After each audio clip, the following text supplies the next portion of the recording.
never went to an actual prom, but... Why? Well, I wasn't a great dancer to begin with, so... And it was just that the way I was. I just didn't.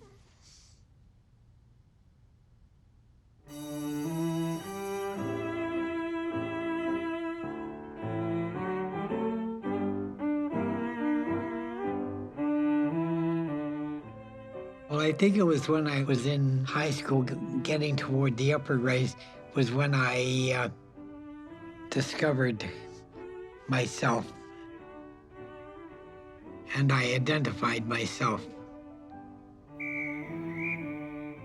I was on the relay teams, and we had a new boy come to the school one day, and he joined the team. So I was telling my mother and dad about it at night, and my dad said, "Oh, is he a good runner?" I said, "Well, he's not bad, but he has the nicest legs on the team." And that's always been a fetish of mine, nice legs. Legs and eyes have always turned me on. Now,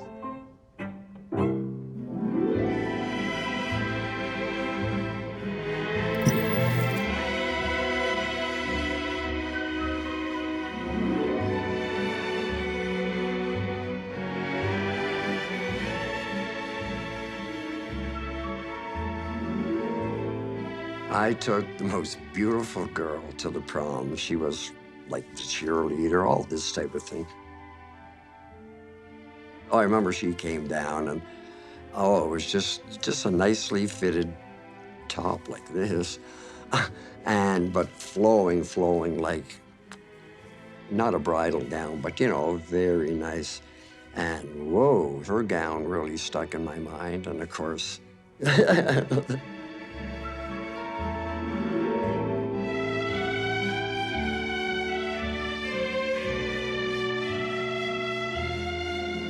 well, you walk in and, oh, you can smell dirty underwear and dirty socks and it's a gym. And then you got to see everybody you knew looking like a bum every day. All of a sudden, the girls, here I go again, the girls coming in with like, wow, you know, and then the guys' tuxedos or whatever, but whoa, yeah. How would you describe your sexual orientation at that time? At that time, you're totally straight. I was expelled from high school twice for having sex with a girl in the bathroom.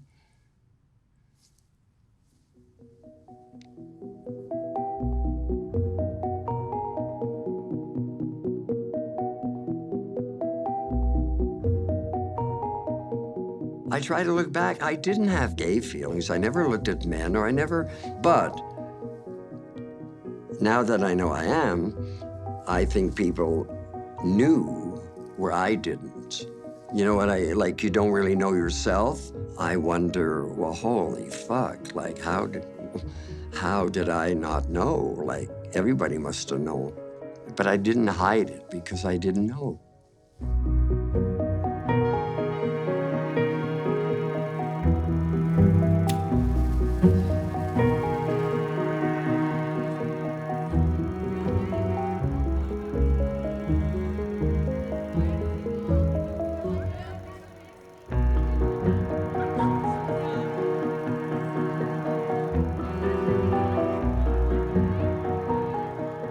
It was not unusual for people to be having openly bisexual relationships in our high school.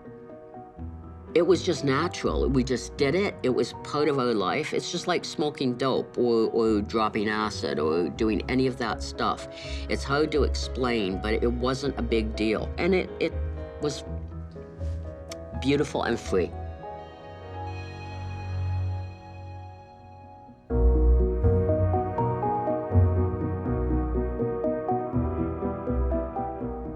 We didn't socialize with the people that went to prom. The idea of wearing something that we would rather be caught dead in just was not appealing. Plus, we knew we would hate the music. So, what did you do? Well,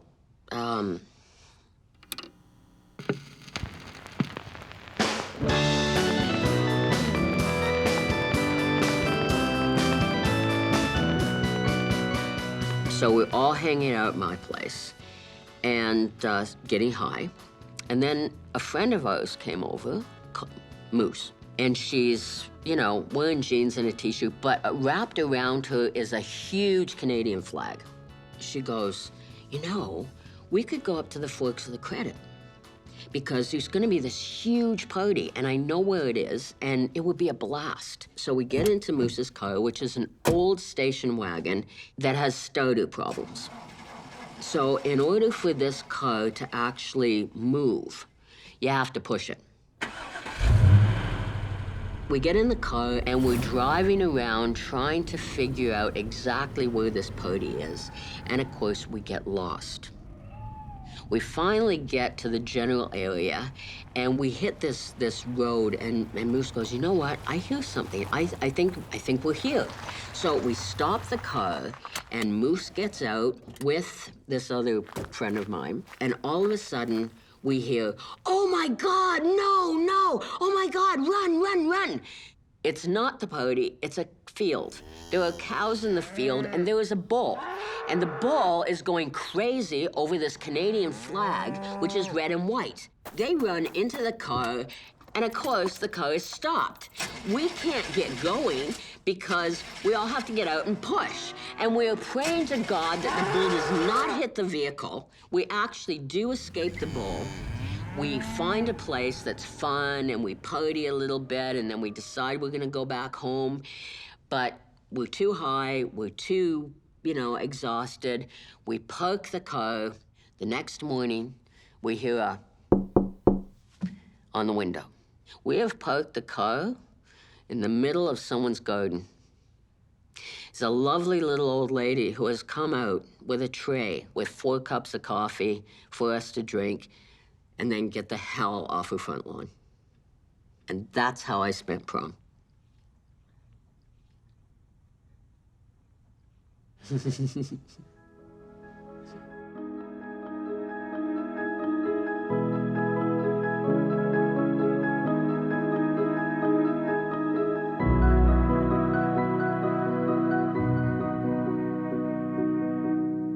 The class president asked if he could bring his boyfriend to the prom, and of course they told him no. And there was a big, we were really pissed about it. So we came up with this idea to have a protest at the prom. Ariel and Robin were the ones who actually pulled off the stunt.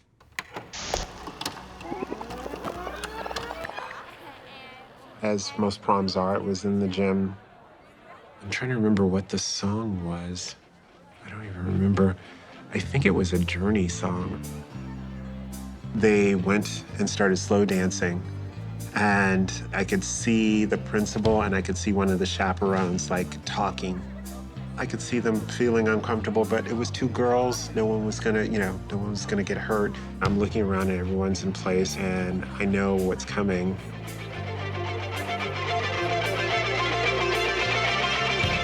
They gave a kiss, and you would have thought a bomb went off, and everyone converged on them, and we're applauding, yeah! And then all of a sudden, the principal just whoa!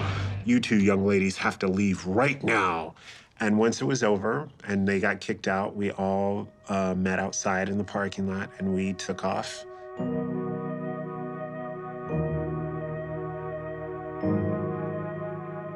I was proud to be part of that group of people because we didn't just accept the no.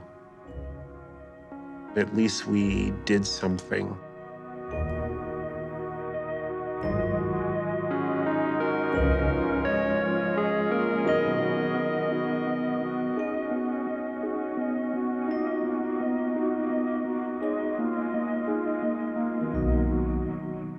When my prom rolled around, I was actually told by my Catholic high school board that I would not be able to take my boyfriend to the prom because it was against Catholic teaching.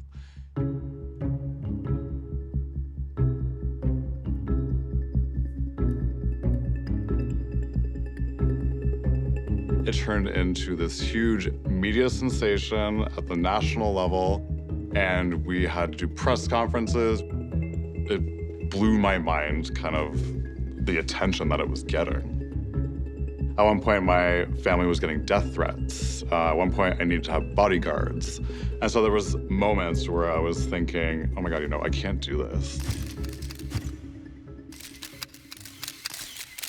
I was sitting at home, and it was one of my bad days, and I got a random anonymous phone call from a 13-year-old boy. And he was talking about how, he was thinking about hurting himself. And I kind of sat with him and talked to him for about an hour or two on the phone, saying, things get better. Don't worry, there is, support out there.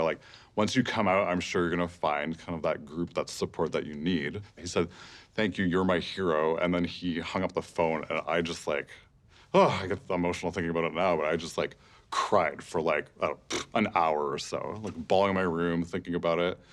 And that moment just kind of was so pivotal for me. Because before, when I was thinking, I just want to take my boyfriend to the prom, kind of that moment made me realize, hey, you know what? I'm doing this for so many other people. Other people need this, and this story is giving them strength. And so I have to do this for myself and for the community. And we went to court, and eventually an Ontario Superior Court judge ruled in my favor, and I was able to take my boyfriend to the prom.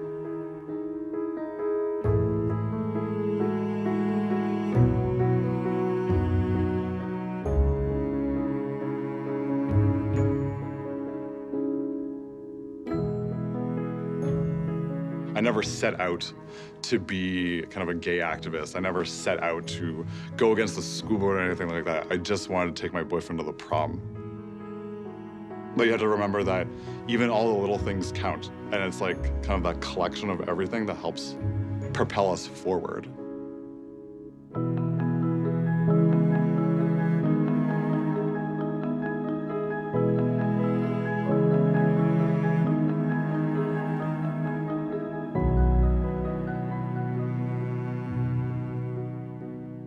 I just remember telling myself, you have to do this. You're doing this for your family. You cannot disappoint them. I was getting ready in the room, and my older brother was actually getting ready, helping me get dressed. And I remember he looked at me and he was like, I'm proud of you. My aunt, everyone was smiling, cheering. You're the guy, you're the man. And I'm like, yeah, yeah, okay, thanks. Once we got in the hotel, I was in front of all my classmates. Everyone was there. They were all shocked and surprised I came. They were shocked I came with a girl. We stood there, we posed, and I pulled her into me, and I fit the mold. It was exhausting.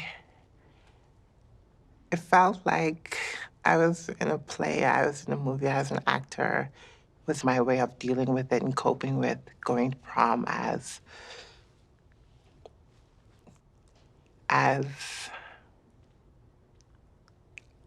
who I was at the time. Yeah. And who were you at the time? So,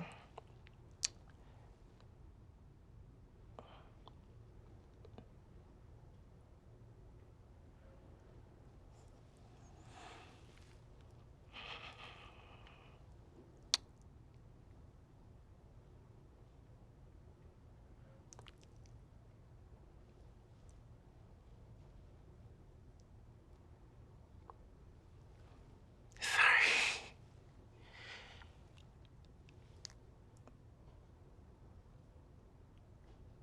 I wasn't somebody I was proud of. Someone I was ashamed. I wasn't Carmen, for sure. She was nowhere, somewhere deep hiding in. But at that time, I was still a male in high school, and yeah. High school was a battlefield for me. It was trying to survive, trying to literally stay alive, not get killed, not get beaten up. not get attacked. Honestly, the experience of prom, I was there presently, but my mind was like, girl, after this, we're gonna be sickening. I'm gonna let all these bitches have it. Sorry, I don't know if I could curse. I'm gonna let all of them have it. Watch when they see me. I'm gonna glow up. It's gonna be my turn soon.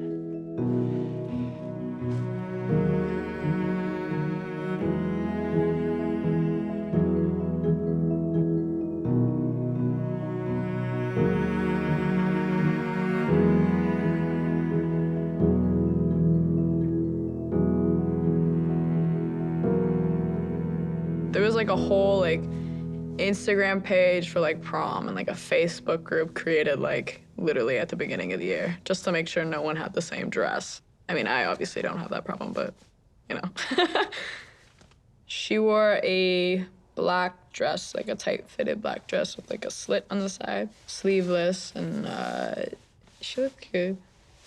Yeah, and I liked her makeup. Her makeup looked so good. We were walking down the street, and it was funny, some people were honking at us. Yeah, and people were looking at us and smiling at us, and it felt nice, you know, walking with her. We got into the Uber, and the Uber driver, I could kind of tell he wasn't for it, because he kept looking at me, and the way he was speaking to me was a little bit rude and standoffish, and I was like, you know what, let me just not think about that. Let me just focus on my night, you know? We step out, and everyone was like, you two, like, what? And I remember even the teachers were looking at us, but in a positive way. She had like a huge smile, like from here to here on her face. It was cute, yeah. I was just really happy, you know what I mean?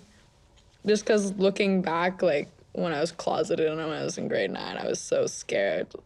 You know, I didn't think I would be able to do all these things I'm doing now. She made me feel comfortable and I made her feel comfortable, and we were just proud to be together. And I think that's probably what stands out the most about this particular day, is because we were just proud to be with each other. Yeah.